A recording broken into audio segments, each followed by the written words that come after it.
झारखंड सरकार के मुख्यमंत्री हेमंत सोरेन एक झूठा मुख्यमंत्री है, युवा विरोधी मुख्यमंत्री है और झारखंड विरोधी मुख्यमंत्री है, या कहा जाए धोखा देने वाला मुख्यमंत्री है।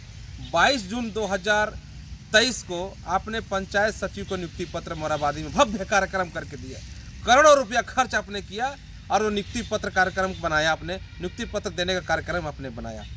आपको मालूम होना चाहिए कि पिछले भारतीय जनता पार्टी की सरकार, माननीय रघुवर दास की सरकार ने पंचायत सचिव की बहाली ली थी और सिर्फ नियुक्ति पत्र देना बाकी था।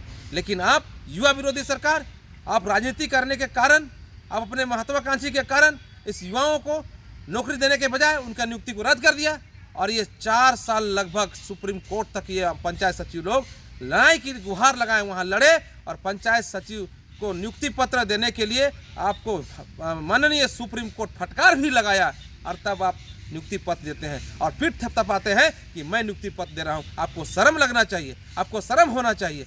आपके सरकार में 2019 के बाद हेमंत सोरेन जी, आप सरकार जब बनाए एक भी नियुक्ति परीक्षा कंडक्ट आपने नहीं किया। एक जेई का जैसे किया, जेई की परीक्षा भी क्वेश्चन लीक हो गया, क्वेश्चन लीक आप करवा दिए।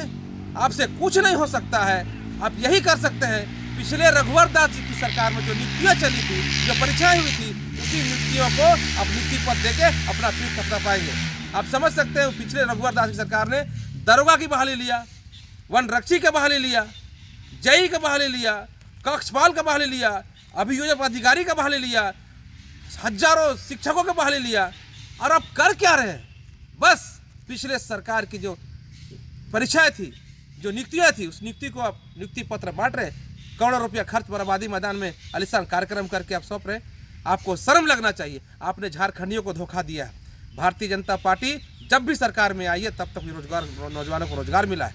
आज जितना भी आप देखेंगे, मैं पहले भी कहा, दरोगा, वनरक्षी, जेई, शिक्षक, जितने भी आप हर जगह देखेंगे वो भारतीय जनता पार्टी के शासनकाल में दी हुई नौकरी है। आप एक भी नौकरी नौजवानों को नहीं दिए हैं, एक भी रोजगार युवाओं को नहीं दिए हैं। इसलिए आपको ये बताना चाहिए जनता के बीच में, आप जो कार्यक्रम करते हैं, नियुक्तियाँ कार्यक्रम करते हैं, तो बताना चाहिए कि हमने गलत किया है। अब इसलिए मैं इस बात को कह रहा हूँ कि आप 4 साल पंचायत सचिव को सुप्रीम कोर्ट लड़ने के लिए भेज दिए। सुप्रीम कोर्ट न्याय के लिए वो दरवाजा खटखटाते रहे, लाखों रुपये उस पर खर्च किए। आपको शर्म नहीं आता हेमंत सोरेन जी? हर नियुक्तियाँ हाई कोर्ट और सुप्रीम कोर्ट तय कर रहा है, आप कुछ नहीं कर रहे हैं। इसलिए मैं आपसे कहना चाहूँगा, आप गद्दी छोड़िए। अभी कुछ दिन पहले JSSC ने कैलेंडर जारी किया कि कौन सा परीक्षा कब होगी। ये कैलेंडर जारी करने से कुछ नहीं होगा, एक भी कैलेंडर के अनुसार काम नहीं किया। आप सरेंडर कर दीजिए, आप सरेंडर करिए। आप सरेंडर करने के बाद जनता फिर अपना चुनाव में जाएगी और जनता अपना चुनाव करेगी कि कौन सरकार कब बनाना है और कैसी सरकार बनाना है। इसलिए आपको इस प्रकार से कार्यक्रम करके हवाबाजी करने का, पीठ थपथपाने का कोई ज़रूरत नहीं है। झारखंड की जनता जाग चुकी है, झारखंड जनता समझ चुकी है कि झारखंड को भारतीय जनता पार्टी ने बना के दिया है, अलग राज्य बना के दिया है। झारखंड को भारतीय जनता पार्टी ही संभाल सकती है। झारखंड के युवाओं को रोजगार भारतीय जनता पार्टी सरकार दे सकती है।